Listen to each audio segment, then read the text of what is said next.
Welcome back to the Blue Chip Breakdown, Vols fans.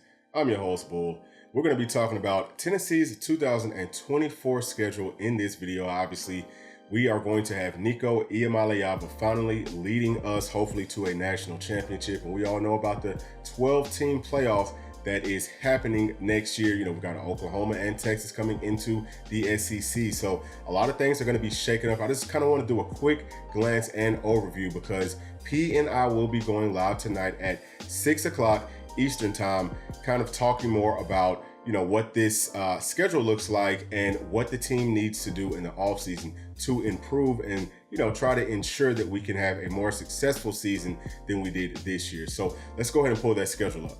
All right, so first game on the schedule is UT Chattanooga. That game's going to be in Knoxville. We should be able to handle that one pretty easily.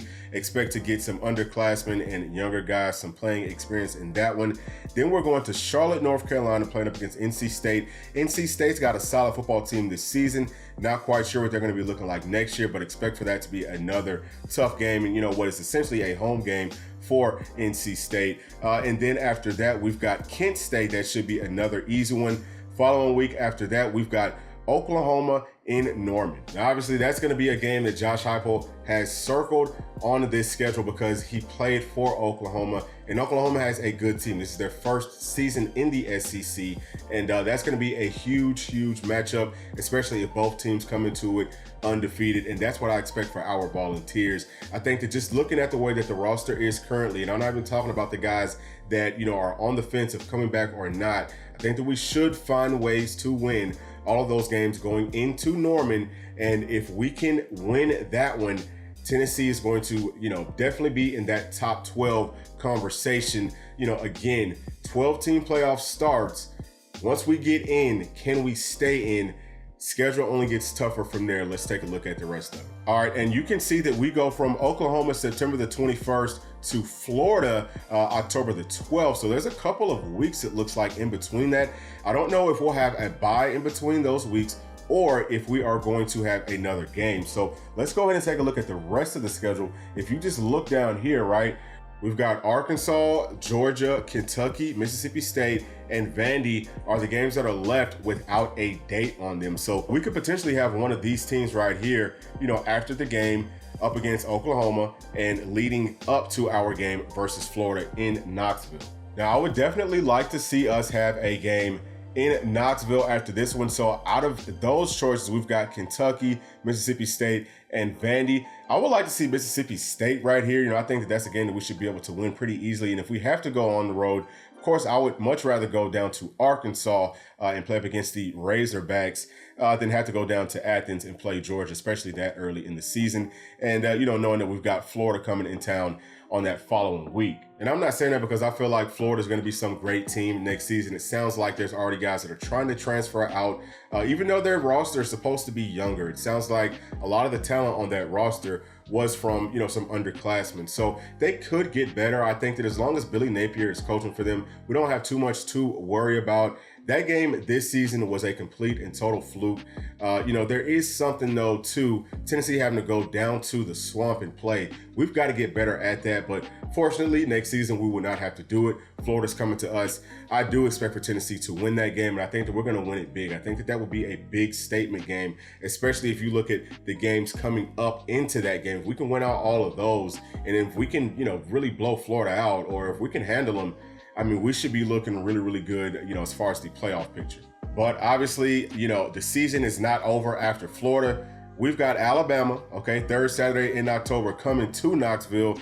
And that one right there is going to be tough because I think that Alabama is going to be a lot better next season than they were this season. Just seems like, again, they've got a lot of young talent. And, if you look at the guys that they've got, it just really gears towards their team next year should be even more dominant than it is this season, and they could, potentially win the SEC.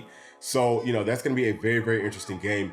And to me, that's going to be the game where we will really know who Nico is. That's a game that we're going to want for him to absolutely ball out. And, again, P and I are going to talk more about this tonight. So please tune into that show. And we're going to talk about the pieces that Nico needs around him to help him be successful in some of these big games like this.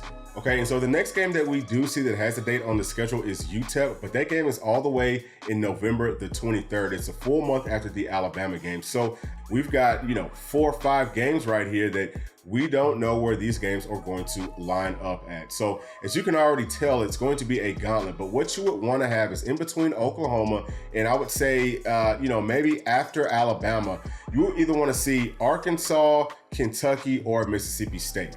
Okay. And then, obviously you would want to have one of those teams before you have to see Georgia or a bye week right before Georgia. So, if we can do that, then I think that we'll be fine. But now let's just take a look at, obviously UTEP, whenever we play them, that should be another game that we, kind of blow them out in. UTEP is supposed to be a pretty good team, but, I think that we can handle them. Arkansas, I don't know if KJ Jefferson is coming or going. I heard that he's going to enter into the transfer portal, and I heard that he's not going to enter in. Who knows? But they're still a team that is trying to rebuild. Now, Bobby P is coming back to Arkansas, so, he might have something kind of drawn up versus Tennessee because he did actually play up against us this season with Texas A&M, so he might have something kind of dialed up. Is that a job that he's going to try to, sneak his way into being the head coach for with Sam Pittman kind of on the hot seat? Who knows? But that game is also going to be interesting, right? What is Arkansas going to do in that transfer portal? Can they go out and get some bodies? Some of these AA guys, some guys from some teams that may not be in as high as a classification as the SEC or Power 5, but guys that fit what they like to do. Can they turn into a completely different team this offseason? Who knows? That game's going to be interesting because anytime that you're having to go on the road, especially with the Josh Heupel coach team, things could always get a little bit frustrating, I would say, for lack of a better word for us Tennessee fans. Now, whenever you keep on going down, Georgia, obviously they are going to have a really good team next season. It sounds like Carson Beck is going to be coming back for one more year with the Bulldogs. That, again, that's interesting because they've got the #1 player in the country coming in Dylan Raiola. That's a guy that I know very well. And I can tell you right now, he's a stud. He's a dog. He's going to come in ready to play for sure. And, you want to talk about a guy that can throw the ball, make all the throws, all the different arm angles and stuff like that. He can most definitely do it. Now, I don't really like him going to Georgia's offense because I still kind of feel like, it doesn't fit his skill set that well. I feel like they're going to really try to run that football a lot. And obviously, Tennessee's defense is going to have to improve from what it did last year. And, I think that the offense will take a step forward next season. Again, P and I are going to touch more on this later on tonight. All right, then we got Kentucky. Mark Stoops is the guy that wanted to go to Texas A&M. Texas A&M did not want him. Expect for Kentucky to take a step back next season, okay? That game is in Knoxville. We're going to blow them out. That's a game that we should put up 50, 60 points in. Mississippi State, again, that's a team that is trying to figure it out. They'll have some talent. They might be a scrappy bunch, but they've got to come to Knoxville. We should be able to win that one.